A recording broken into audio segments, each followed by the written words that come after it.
Ich will doch nicht...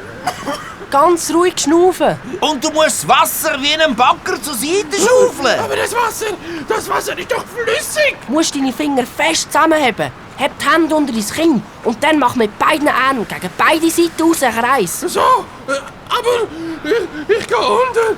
Hilfe! Du schaffst das! Ja, gar nicht schlecht. Aber du darfst die Füße nicht vergessen. Zieh sie zum Vödel her und nachher mach einen Kreis, bis sie wieder gestreckt sind. Wie ein Frosch. Meinst du so? Nicht schlecht!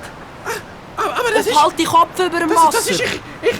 Ich hab gedacht, das lehre ich nie. Ich kann schwimmen. Ich kann schwimmen. Super.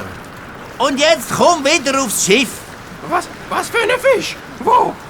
Ach, egal. Hauptsache, ich kann endlich schwimmen. Du solltest wieder an Bord kommen. Wir müssen sofort gehen.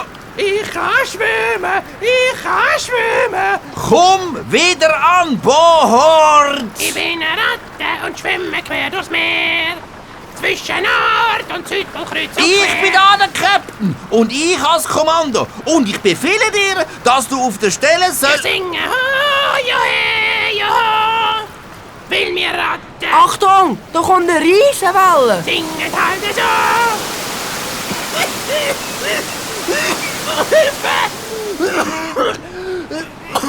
Ich hab genug. Schwimm zum Rettungsring und heb dich gut. Wir ziehen dich an Bord.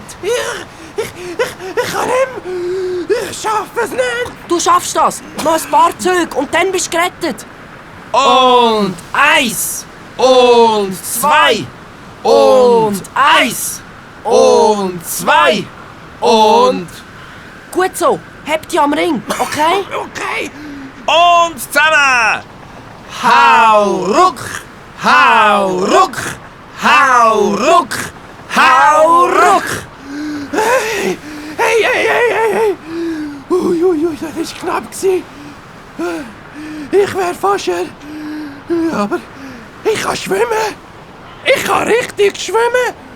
Ohne fremde Hilfe. Ja, super! Und jetzt müssen wir dringend... Ich kann schwimmen. Ich kann wie ein Delfin durchs Wasser. Gratuliere herzlich!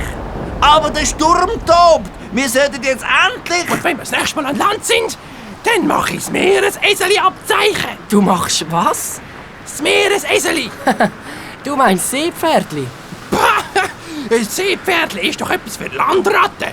Aber ich bin eine echte Piratenratte. Eine Piratte. Pass in Zukunft gescheiter auf! Und jetzt müssen wir... Was geht zünftig auf? Es wird einfach richtig Angst und Bang, wenn du... Du hast Angst gehabt. Ja, nein, natürlich nicht. Auf gar keinen Fall. Ich habe nie Angst. Ich bin der Scharki, der Schreckende. Du hast Angst gehabt um mich.